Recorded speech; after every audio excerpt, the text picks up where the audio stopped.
ભગવાન દ્વારકાધીશના પ્રથમ લગ્ન કોની સાથે થયા? તો કે રૂકમણી સાથે. આ રૂક્ષ્મણી કોણ છે? તો કે વિદર્ભ દેશના રાજા ભીષ્મક, ભીષ્મકની કન્યા, એનું નામ છે રૂકમણી. આ ભીષ્મક રાજાને 4 દીકરા ને 1 દીકરી. આ રૂકમણી નામની દીકરી નાનપણથી જ નારદજી પાસેથી દ્વારકાધીશના વખાણ બહુ સાંભળ્યા હતા. પછી તો જ્યારે વાત આવી કે રૂકમણીના લગ્ન નક્કી થાય છે, એટલે રૂક્ષ્મણી આવીને પોતાના પિતા વિદર્ભ દેશના રાજા ભીષ્મકને કહે છે. રૂકમણીએ કીધું કે હું મનોમનથી દ્વારકાધીશને વરી ચૂકી છું. ભગવાન શ્રી કૃષ્ણ કહે છે, રૂકમણી માતા કહે છે કે મારા લગ્ન કેવલ કૃષ્ણ સાથે થાય તો મારું વધારે સારું. ભીષ્મક રાજાએ કીધું, બેટા તારા લગ્ન કૃષ્ણ સાથે જ થશે, તું ચિંતા નહીં કર. બસ એ સમયે રૂકમણીનો ભાઈ આવ્યો, એનું નામ છે રૂકમૈયો. રૂકમૈયા આવીને પોતાની બેનને કહે છે, બેન તારા લગ્ન તો મેં પહેલેથી નક્કી કરી નાખ્યા છે. રૂકમણીએ કીધું, મને પૂછ્યા વગર મારા લગ્ન નક્કી કરી નાખ્યા? કથા સાંભળજો. ઈ જમાનામાં પણ સ્ત્રીઓને સંપૂર્ણ છૂટ હતી કે તારા મનમાં જે હોય ને ઈ છોકરા હારે લગ્ન કર. આ વાતને અન્યત્ર નહીં લેતા, પ્લીઝ સાંભળજો. અહીંયા ભાગવતમાં લખેલું છે, રૂકમણીની ઈચ્છા હતી દ્વારકાધીશ સાથે લગ્ન કરવાની, એટલે એની ઈમાનદારીથી પોતાના પિતાજીને કીધું, પણ એના ભાઈની ઈચ્છા નહોતી. રૂકમૈયાએ પોતાની બેનના લગ્ન શિશુપાલની સાથે નક્કી કર્યા હતા. રૂકમણીને કહે છે, બેન મેં તારા લગ્ન શિશુપાલની સાથે લગ્ન નક્કી કર્યા છે. રૂકમણીએ કીધું, પણ મને પૂછવું તો જોઈએ ને, મને શિશુપાલ ગમે છે કે દ્વારકાધીશ ગમે છે? એ સમયે રૂકમૈયો કહે છે, તને ગમતો હોય ન ગમતો એની યારે મારે કઈ મતલબ નથી, મારો મિત્ર શિશુપાલ છે, એની સાથે તારા લગ્ન થશે. પછી તો કથા છે, રૂકમૈયાએ કીધું શિશુપાલને કે તમે જાડેરી જાન લઈને આવો. અને આ બાજુએ રૂકમણી રોતા રોતા પોતાના કક્ષની અંદર આવ્યા. વિચાર કર્યો કે દ્વારકાધીશને બોલાવવા છે, અહીંયા મારું હરણ કરીને લઈ જાય તો મારે શું કરવું? એટલે રૂકમણી એક સરસ મજાનો પત્ર લખ્યો. પત્ર લખી અને સુદેવ નામના બ્રાહ્મણને આપ્યો. બ્રાહ્મણને કીધું, તમે દ્વારકા જાઓ અને દ્વારકા જઈ અને ઠાકુરજીને આ પત્ર આપજો. દ્વારકાધીશને કહેજો કે જલ્દીથી આ પત્ર વાંચી અને યોગ્ય નિર્ણય લઈ અને અહીંયા આવે. કથા સાંભળજો, બહુ સરસ મજાની છે. ઈ જમાનામાં પણ સ્ત્રીઓને આટલી છૂટ હતી હો. ઘણા લોકો આજે હોતે ડાયા પ્લસ હોય ને એમ કહે છે હિન્દુસ્તાનમાં સ્ત્રીઓને છૂટ નથી. હિન્દુસ્તાનમાં સ્ત્રીઓને છૂટ હતી પેલા પણ અને આજે પણ છે.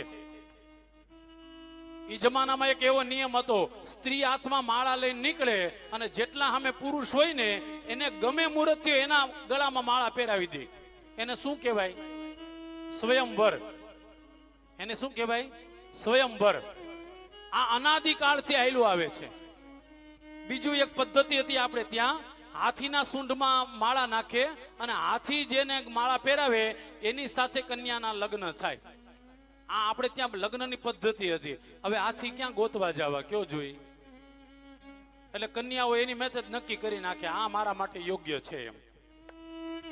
પણ હું લાઈવના માધ્યમથી હજારો માણસોને કહું છું, દીકરીઓએ હોતે પોતાના બાપનું નામ કાયમ માટે રહીને મૂર્તિઓ હંમેશા એવો જ પસંદ કરવાનો.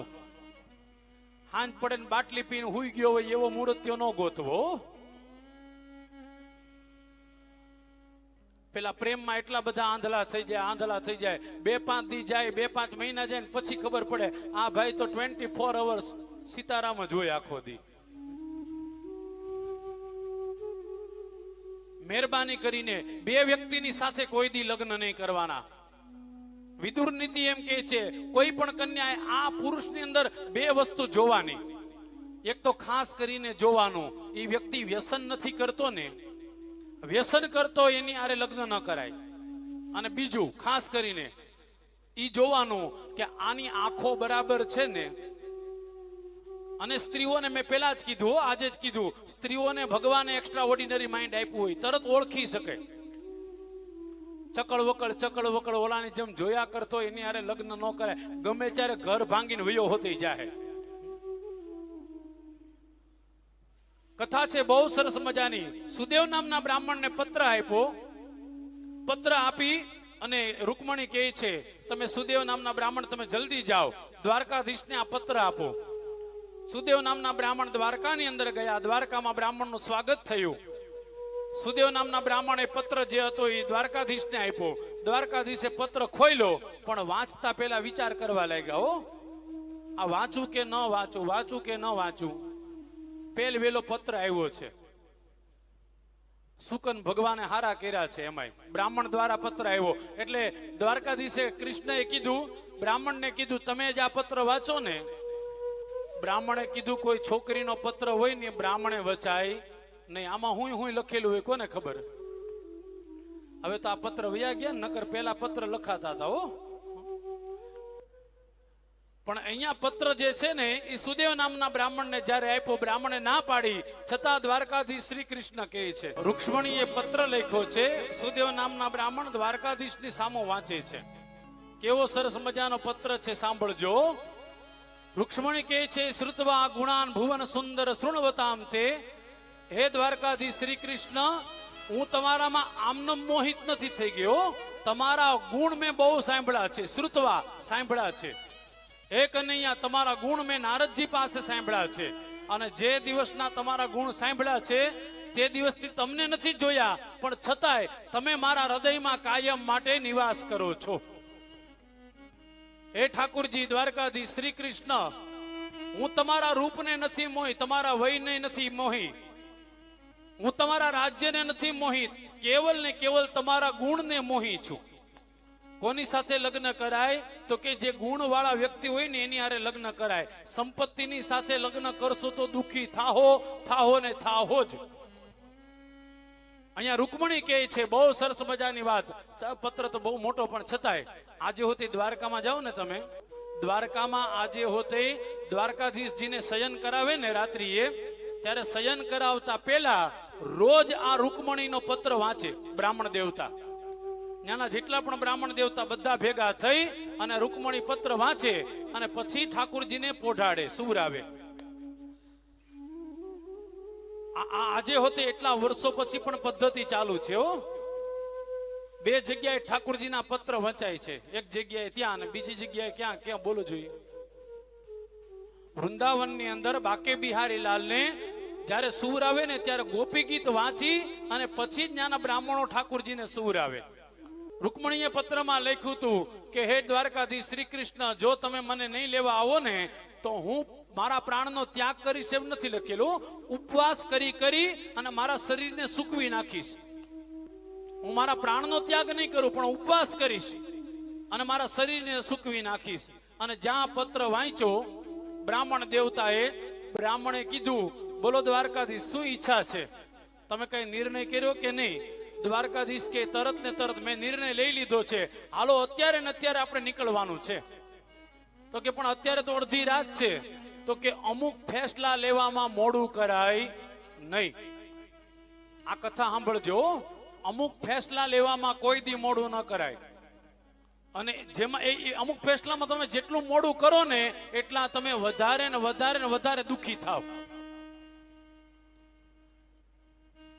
કથા બહુ મારી મોટી છે પણ મારે કેવું નથી. પણ અમુક ફેસલા કરો ને એમાં મોડું નહીં કરો, તરત ને તરત ફેસલો કરી નાખો. અને ફેસલો કરો ને પછી ફેસલા ઉપર કાયમ માટે રહ્યો. ઘણા લોકો એક દી ફેસલો આમ કરે ને પછી બીજા દી ચેન્જ કરી નાખે. નહીં, આપણો ફેસલો એકવાર થયા પછી કદાચ આકાશ ફાટી જાય ને તો પણ એ ફેસલામાંથી બદલવાનું નહીં. શાસ્ત્રમાં લખેલું છે, ભગવાન દ્વારકાધીશ શ્રી કૃષ્ણએ ભાગવતજીમાં લખેલું, સુદેવ નામના બ્રાહ્મણને અડધી રાત્રે લઈને નીકળી ગયા. વિદર્ભ દેશની અંદર જાય છે. પત્રમાં લખ્યું હતું રૂકમણીએ કે અમારે ત્યાં નિયમ છે કે લગ્ન થાય ને એ પેલા અમે ભવાની માતાના મંદિરે જઈએ. એ દ્વારકાધીશ તમે ત્યાંથી મારું હરણ કરજો. અને દ્વારકાધીશ શ્રી કૃષ્ણ ધીરે ધીરે રથ લઈને નીકળ્યા. અને આ બાજુ સવાર પડતાની સાથે દાઉજી મહારાજે જોયું દ્વારકાની અંદર બધા છે પણ શ્રી કૃષ્ણ દેખાતા નથી. એટલું નહીં, કૃષ્ણનો રથ પણ નથી દેખાતો. એટલે દાઉજી મહારાજે બધાને પૂછ્યું, કૃષ્ણ ક્યાંય ગયા? તો કે ગઈકાલે એક બ્રાહ્મણ આવ્યા હતા વિદર્ભ દેશથી. એ બ્રાહ્મણ કઈક પત્ર લઈને આવ્યા હતા, એની સાથે કૃષ્ણ ગયા છે. દાઉજી મહારાજે કીધું વિદર્ભ દેશમાં ગયા હોય તો નક્કી કઈક ધીંગાણું થવાનું છે, કઈક તકલીફ થવાની છે. કેમ તો કે વિદર્ભ દેશના રાજા ભીષ્મકની દીકરી રૂકમણીના લગ્ન છે અને લગ્નમાં કઈક ને કઈક તકલીફ થવાની. એટલે કૃષ્ણની પાછળ દાઉજી મહારાજ પણ પોતાની 2 અક્ષોહિણી સેના લઈને નીકળી ગયા. આનું નામ મોટો ભાઈ. હો, મોટા ભાઈ વિચાર કર્યું નાના ભાઈની ઉપર કષ્ટ આવી પેલા હું પહોંચી જાઉં. આ બાજુ સવાર પડી. સવાર પડતાની સાથે રૂકમણી માતા ભવાનીના મંદિરમાં આવ્યા અને ભવાનીના મંદિરમાં આવી માની સ્તુતિ કરે છે. હે માં, મારા લગ્ન દ્વારકાધીશ સાથે થાય, તારા આશીર્વાદ જોઈએ છીએ. જ્યાં રૂકમણીએ બોલ્યા ને ત્યાં તો ભવાની માતાએ પહેરેલો હાર જે હતો ને એ નીચે પડી ગયો. નીચે પડી જાય એટલે ભગવાનને હાર પહેરાવ્યો હોય ને, જો નીચે પડી જાય તો સમજી લેવાનું કે ભગવાનના આપણને બ્લેસિંગ મળી ગયા. અહીંયા લખેલું ભાગવતમાં નાનામાં નાની વાતની નોંધ લીધી કે રૂકમણીએ માં ભવાનીને કીધું. બસ એ જ સમય માં ભવાનીના ગળામાં જે હાર હતો એ હાર નીચે પડી ગયો. રૂકમણી રાજી રાજી થઈ ગયા અને જ્યાં પાછળ વળીને જોયું ને ત્યાં તો દ્વારકાધીશ ઉભા હતા. દ્વારકાધીશે રૂકમણીનો હાથ પકડી પોતાના રથની અંદર બેસાડી અને રથને મારી મૂક્યો છે. આ બાજુ શિશુપાલને ખબર પડી.